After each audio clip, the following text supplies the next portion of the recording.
নিয়ে এসেছি গাছ পাটা আর তার সাথে আমি কয়েকটা ছোলা ভাজা নিয়ে এসেছি। আজকে গাছ পাটাটা বন্ধুরা পেঁয়াজ রসুন দিয়ে না, একদম সম্পূর্ণ নিরামিষভাবে রান্না করব। নিরামিষভাবে যে রিচভাবে এই কাঁঠালের তরকারি বা গাছ পাটার তরকারি করা যায় তার না দেখলে বিশ্বাস করবে না। নমস্কার বন্ধুরা, সম্পা রান্নাঘর আপনাদের অনেক স্বাগত। তো চলুন বন্ধুরা শুরু করে দিই নিরামিষ এঁচড়ের তরকারি বা গাছ পাঠার তরকারি। এঁচড়টা কেটে নেবো, তার জন্য দেখুন এখানে আমি প্রথমে বটিতে আর হাতে সর্ষের তেল মাখিয়ে নিয়েছি। পুরোটা এঁচড় করবো না বন্ধুরা, যেহেতু আমার পরিবারের সদস্য সংখ্যা কম তাই হাফ এঁচড় করবো।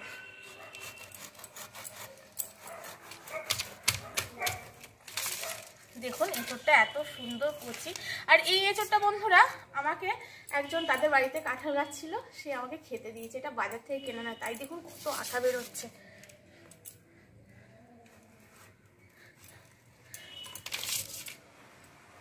প্রথমে এঁচড়গুলোকে কেটে তার খোলাগুলোকে ছাড়িয়ে নেব। এই এঁচড়টা আমি রেখে দেবো আর এই এঁচড়টা করব। এঁচড়গুলো দেখুন পরিষ্কার করে উপরে খোলাগুলো আমি ছাড়িয়ে নিয়েছি, একটু মোটা করেই ছাড়িয়ে নিয়েছি। দেখুন এবার এগুলোকে পিস করে নেব। এই যে মাঝখানে যে জিনিসটা ছিল আগেই দেখেছেন আপনারা, আমি ফেলে দিয়েছি। আর একটু যদি থাকে এরকম করে ফেলে দেবো, কারণ ওই শক্ত জিনিসটা খেতে ভালো লাগে না।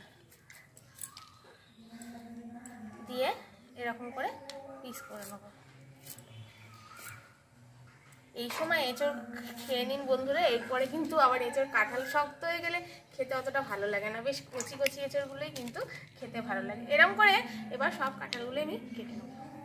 বন্ধুরা আমার এঁচড়টা দেখুন কাটা হয়ে গেছে, আর এর সাথে আমি যে ছোলাগুলো ভিজিয়ে রেখেছিলাম সেগুলো দিয়ে দিয়েছি, আর কয়েকটা ছোট ছোট আলু দিয়েছি। এই ছোট ছোট আলুগুলো বন্ধুরা দেখতে ছোট ছোট হলে কি হবে, এগুলো কিন্তু প্রচুর টেস্ট হয়। আর এখানে দেখুন আমি কয়েকটা চিনে বাদাম আর কাঠছোলা ভেজে নিয়েছি, এটাকে নামিয়ে দেবো।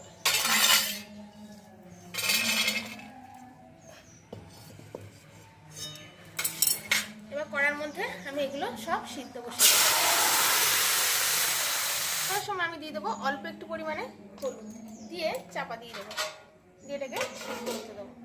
আমি আদা লঙ্কা আর এখানে নিয়ে নেবো অল্প একটু জিরে, এটা বেটে নেবো। এঁচড়টা খুলে দেখবো, দেখুন ফুটে গেছে। এবারে খানিকটা একটু নেড়ে দিয়ে আবার চাপা দিয়ে দেবো। 75% মতো এঁচড়টা আমি সিদ্ধ করে নেবো।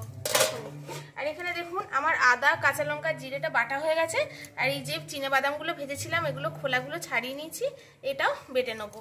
এটা কিন্তু একসাথে তরকারিতে দেবো না, চিনে বাদাম বাটাটা শুধু গ্রেভিটা ভালো হবে বলে এটা লাস্টে দেবো। বন্ধুরা এত গরম পড়েছে যে কি বলবো, যেন কোনো কাজ করতে ইচ্ছা করছে না। আর বন্ধুরা আপনাদেরকে তো বলেইছি আমাদের এখানে হরিনাম চলছে, একটু শব্দ এলে আপনারা একটু মানিয়ে গুছিয়ে নেবেন। অনেকক্ষণ 10-15 মিনিট এটা ফুটে গেছে, তুলে দেখবো। দেখুন এটা ওই 75% মতো সিদ্ধ হয়ে গেছে, এঁচড়গুলো কেটে যাচ্ছে সব। এবার এটাকে আমি নামিয়ে দেবো। কড়া বসিয়ে দিয়েছি, এবার দিয়ে দেবো সর্ষের তেল। এই সর্ষের তেলটা দিয়েই আমি আলুগুলো ভেজে নেবো। দেখুন আলুগুলো আমি আগে বেছে নিয়েছি, আর এখানে যে সিদ্ধ করলাম যে জলটা, সেই জলটা কিন্তু আমি ফেলে দিয়েছি। এবার আলুগুলো দিয়ে দেবো।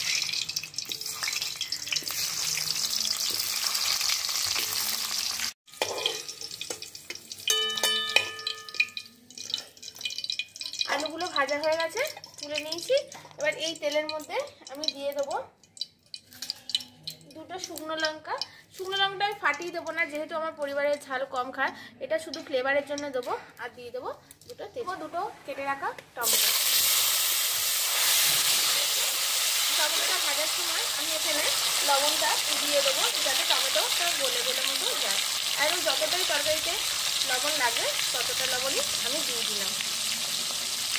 দিয়ে টমেটোটা খুব ভালো করে ভেজে নেবো, ভাজতে ভাজতে এটা গলে মতো যাবে। দিয়ে দেবো কয়েকটা কসুরি মেথি। কসুরি মেথিটা দিলে ফ্লেভারটা খুব ভালো হবে। এখানে আদা জিরে কাঁচা লঙ্কা বাটাটা দিয়ে দেবো, দিয়ে খুব ভালো করে কষে নেবো। দেবো এর মধ্যে পরিমাণ মতো হলুদ।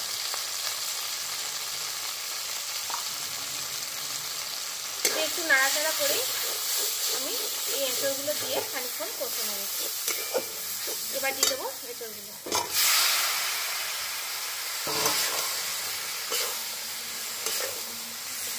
বেশ অনেকক্ষণ ভালো করে কষে নিয়েছি। এবার দিয়ে দেবো কাশ্মীরি রেড চিলি পাউডার।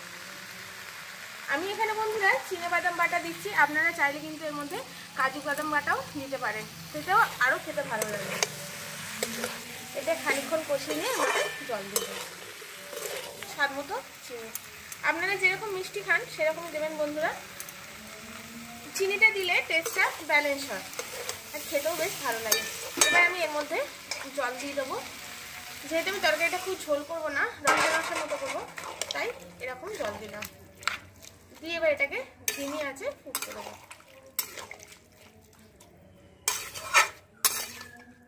এটাকে তরকারিটা আমার এঁচোড় আর আলুগুলো দেখুন পারফেক্ট সিদ্ধ হয়ে গেছে, আলুগুলো সিদ্ধ হয়ে গেছে আর এঁচোড়গুলো সিদ্ধ হয়ে গেছে, বেশ মাখো মাখো হয়ে গেছে। এইবার আমি এর মধ্যে দিয়ে দেবো যে চিনেবাদামটা আমি বেটে রেখেছিলাম সেটা, আর দিয়ে দেবো এখানে রোস্টেড গরম মশলা গুঁড়ো দিয়ে এটাকে আরও কিছুক্ষণ হতে দেবো। আর এখন আমি এর মধ্যে 2 চামচ ঘিও দিয়ে দেবো, 1 চামচ ঘি। ঘিটা দিলে একটু সেন্টটাও ভালো হবে বন্ধুরা। এটাকে নেড়ে চেড়ে আর 2 মিনিট মতো ফুটিয়ে এটাকে আমি নামিয়ে নেবো। তরকারিটা হয়ে গেছে বন্ধুরা, দেখুন দেখতে যেন মনে হচ্ছে কষা খাসির মাংস একেবারে। এর জন্যই হয়তো একে গাছ পাটা বলে বন্ধুরা। এটাকে এবার আমি নামিয়ে নেবো।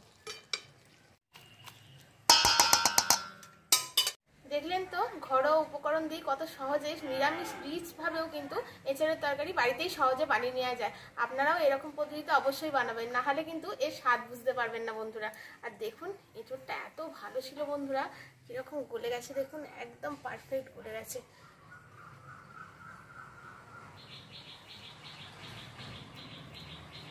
এত সুন্দর খেতে হয়েছে বন্ধুরা, যা ভাষায় প্রকাশ করতে পারবো না। দারুণ হয়েছে বন্ধুরা, দারুণ। এটা এত সুন্দর খেতে হয়, এটা আপনারা ভাত, ফ্রাইড রাইস, লুচি, রুটি, পরোটা সব কিছু দিয়েই কিন্তু খেতে পারবেন। তো গরমের মধ্যেও কিন্তু বন্ধুরা আমি নতুন নতুন ভিডিও আপনাদেরকে উপহার দিয়ে যাচ্ছি। প্লিজ বন্ধুরা আমার চ্যানেলটিকে সাবস্ক্রাইব করে শেয়ার, লাইক, কমেন্ট করে আমার পাশে থাকবেন। আর আবার নতুন নতুন রেসিপি আরও আপনাদের সাথে আমি শেয়ার করব। পাশে থাকা বেল আইকনটা প্রেস করে রাখবেন যাতে আমার দেওয়া ভিডিও সবার আগে আপনাদের কাছে পৌঁছে যায়। আজকের মতো টাটা বন্ধুরা, আবার আসবো একটা নতুন রেসিপি আপনাদের সামনে শেয়ার করার জন্য।